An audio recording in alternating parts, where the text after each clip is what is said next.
સ્થાનિક સ્વરાજ્યની ચૂંટણીનો મામલો અત્યારે ગરમાયો છે। વાત છે તાલોદ નગરપાલિકાના વોર્ડ નંબર 4માં, જ્યાં જનતા સોસાયટીમાં બેનર લગાવવામાં આવ્યું છે, પાણી નહીં તો વોટ નહીં, તે બાબતમાં વિરોધ સાથે પ્રદર્શન કરવામાં આવ્યું છે અને બેનર લગાવવામાં આવ્યું છે। આપણી સાથે સ્થાનિક મહિલાઓ અને સ્થાનિક સોસાયટીના લોકો જોડાયા છે, તેમની સાથે ચર્ચા કરીશું કે સમગ્ર મામલે શું છે।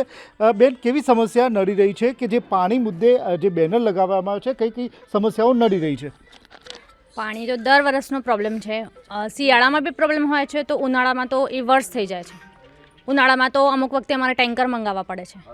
આ દર વખતે 5 વર્ષનું હોય છે કે ઇલેક્શન આવ્યા એટલે અમે આમ કરશું પણ પછી કંઈ થતું નથી। બધા પ્રોબ્લેમ્સ એમને ખબર હોય છે પણ ખાલી ઇલેક્શન પૂરતું હોય છે કે અમે આમ કરશું, તમે આમ કરજો, વોટ આપજો, પણ આ વખતે જો અમારા પાણીનો પ્રોબ્લેમ સોલ્વ નહીં થાય તો વોટ નહીં મળે। વોટરનો બહિષ્કારનો જે બેનર લગાવવામાં આવ્યું છે, આ બાબતમાં લઈને કેવી રજૂઆત કરી છે અને પાણીને કેવા મુદ્દાઓ બાબતમાં સોસાયટીના રહીશોને મુદ્દો નડી રહ્યો છે? અમારા ઘરે એકચ્યુઅલી દર વખત મહેમાન આવે તમારે ટેન્કર મંગાવવું પડે। દર વખત ચૂંટણી આવે, દર વખત લોકો વાયદા કરે કે હા અમે તમને પાણી આપીશું, આ વ્યવસ્થા કરીશું, આ કરીશું, પણ કોઈ થતું નથી। પાણી નથી તો વોટ નથી, કારણ દર વખત અમારે ટેન્કર મંગાવવું અમને મોંઘું પડે, બરાબર। અમે મિડલ ક્લાસવાળા એટલું બધું ના હોય કે અમે ટેન્કર દર વખત મહેમાન આવતા હોય એટલે અમે ટેન્કર મંગાવીને આપણું ઘરનું બધું પૂરું કરતા હોઈએ, બરાબર। એટલે માટે પાણીની બહુ તકલીફ છે, એટલે અમે પાણી નહીં તો વોટ નહીં। જી, આપણી સાથે સોસાયટીના પ્રમુખ જોડાયા છે। શું કહેશો કે જે પાણીનો જે મુદ્દો બાબતમાં લઈને બેનર લગાવ્યા છે, પ્રમુખ તરીકે શું કહેશો? પાણી માટે અમારે વર્ષોથી આ પ્રોબ્લેમ ચાલુ જ છે અને જ્યારે વોટ લેવાનું થાય એ વખતે આવીને આશ્વાસન આપીને જતા રહે છે અને કામ પૂરું થતું નથી। અને ગટરનો પણ પ્રોબ્લેમ છે અને પાણીનો પણ પ્રોબ્લેમ છે, એટલે આજ સુધી આ કામ થતું નથી અને દર વખતે આ જ પ્રશ્ન હોય છે। જ્યારે વોટ લેવાનો થાય એ વખતે બધા આવે છે અને પછી કોઈ જોવા પણ આવતું નથી। જે બાબતમાં વાત કરી, પણ ખરેખર કેટલા વર્ષોથી આ પાણીની સમસ્યા છે, આ બાબતમાં કેટલી વાર નગરપાલિકામાં કે શાસન પક્ષોને રજૂઆત કરવામાં આવી છે? જો 15 વર્ષથી આ તકલીફ છે। તલોદ નગરપાલિકાનું જ્યારથી નિર્માણ થયું છે ત્યારથી આ પાણીની સમસ્યાઓ છે। પાણીની સમસ્યા દરેક જગ્યાએ અને નિરાકરણ દરેક જગ્યાએ લાવતા હોય છે, પણ આ 3-4 સોસાયટી છે એમાં કોઈ સમસ્યા નિવારણ લાયા જ નથી। પાઇપલાઇન અમે કીધું કે તમે નાખી છે, અમારા સુધી પાણી પહોંચે એ રીતના વ્યવસ્થા કરો। સરખું પ્રેશરથી પાણી નથી આવતું, અમુક 3 અઠવાડિયા સુધી પાણી નથી આવતું, 3 અઠવાડિયા સુધી પાણી ના આવે તો એટલું બધું આવે કે પૂછવો જ નહીં। આખો અમારું જે પાછળનો અંદરનો વચ છે એ ભરાય જ નહીં, એટલું બધું જોરથી પાણી આવે છે, એવું પ્રેશર હોય છે અમારું। કારણ કે અમે આ વસ્તુથી હસવાની વાત નથી, આ વસ્તુથી ત્રસ્ત થઈ ગયા છીએ। અમે કોઈ પક્ષના વિરોધી નથી, કોઈ વ્યક્તિ વિરોધી નથી। અમારું નિવારણ કરી આલાવા એવો વ્યક્તિ અમારા જો વોટ આપીએ અમે આપવા જ ઈચ્છીએ છીએ કે અમારું મતદાન થવું જોઈએ, પણ મતદાન કરવા માટે અમે આ વસ્તુ પહેલાં અમારું પ્રોબ્લેમ સોલ્વ થાય તો જ મતદાન કરીશું અમે।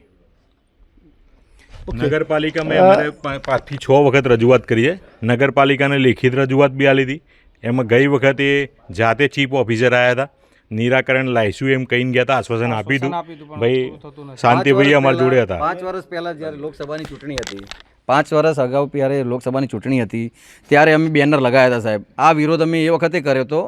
એ વખતે TDO સાહેબ, ચીફ ઓફિસર સાહેબ રૂબરૂ આવીને અમારી સાથે પાણી આપવાના વાયદા સાથે સમાધાન કરી ગયા હતા, છતાં આજ દિન સુધી 5 વર્ષ સુધી કોઈ નિરાકરણ આવ્યું નથી, કોઈ પાણીની વ્યવસ્થા થઈ નથી સાહેબ। નવી સોસાયટીઓ થાય છે, નવી લાઈનો નખાય છે, પાણીની વ્યવસ્થા ત્યાં પૂરી પાડવામાં આવે છે। અમારી સોસાયટી 65 વર્ષ જૂની છે સાહેબ, અને પાણીનો પ્રશ્ન અમારો હલ થતો નથી આજ દિન સુધી। અમે આ વર્ષે પણ ફરી અમે એ જ બેનરો અને એ જ અમારા સૂત્રો સાથે સાહેબ વિરોધ સાથે ઉતર્યા છીએ। પાણી નહીં તો વોટ નહીં સાહેબ, અમે ચૂંટણીનો બહિષ્કાર કરીએ છીએ આ સાથે। હાલમાં ચૂંટણી જ્યારે ધમધમાટ શરૂ છે, આ બાબતમાં કોઈ નેતા કે કોઈએ રજૂઆત મામલે કોઈ આવ્યા છે ખરા? હા, અમારી સાથે ચૂંટણીના જે અમારી વોર્ડમાં ઉમેદવારી કરી છે એ આવે છે, અમારી જોડે એ મિટિંગે કરે છે, અમને વાયદાઓ જ કરે છે। એ વસ્તુ તો અમે કંટાળી ગયા છીએ સાહેબ, વાયદાઓ થાય છે પણ કામ થતું નથી। અને અમે અમારા વોર્ડમાં વારંવાર ફરી પાછા રિપીટ થાય છે એ રે કોર્પોરેટરો, એમને અમે કહીએ છીએ પણ છતાંય અમારું કામ નથી થયું સાહેબ। શું કહેશો?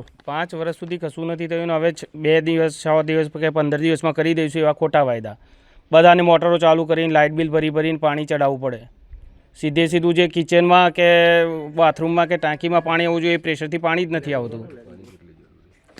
મહિલાઓ સાથે ચર્ચા કરીશું ખરેખર પાણી મામલે કેટલી જરૂરિયાત અને કેટલી પાણી મામલે કેવા પ્રશ્નો નડતા હોય છે. પાણી માટે અમને કાયમનું તકલીફ છે જ વર્ષોથી, પણ પાણી અમને દર વખત ચૂંટણી આવે ત્યારે એમ કે છે પાણી મળશે અને પછી પાણી જેવી ચૂંટણી પતે એટલે પાણી મળતું જ નથી અમને લોકોને. ઉનાળામાં તો એટલી તકલીફ પડે ને કે પાણી માટે અમારા લોકોને ડોલો લઈને ટેન્કર આવ્યું ને તોય ડોલો લઈને અમારે ઉચકીને લાવવું પડે છે. ટેન્કરોથી પાણી ભરવું પડે છે. 3-4 દિવસ સુધી પાણી ના આવે તો પછી પાણી પીવાનું બી ના મળે અમને લોકોને. જો મહેમાન આવ્યો તો મહેમાનને એમ કહેવું પડે કે ભાઈ આવતા જ નહીં તમે અત્યારે, તો એટલી બધી તકલીફો હોય છે અમને લોકોને. બોટલો લેવી પડે છે પાણીની બોટલો. કહી શકાય કે કેટલાય વર્ષોથી જે માંગ હતી હજી પૂર્ણ થવા આવી નથી, અને જ્યારે પણ ઇલેક્શન આવે, ચૂંટણી ઢંઢેરો પીટાય ત્યારે રજૂઆત કરવામાં આવે ત્યારે માત્ર ને માત્ર વાયદાઓ આપવામાં આવતી હોય છે, પણ જે સોસાયટીના રહીશોની માંગ ઠેરની ઠેર છે તેને લઈને બેનર લગાવવામાં આવે છે. હાલમાં પાણી નહીં તો વોટ નહીંના બેનર લગાવીને પોતાનો વિરોધ પ્રદર્શન કરવામાં આવ્યું છે. હિતેશ રાવલ, સંદેશ ન્યૂઝ, સાબરકાંઠા.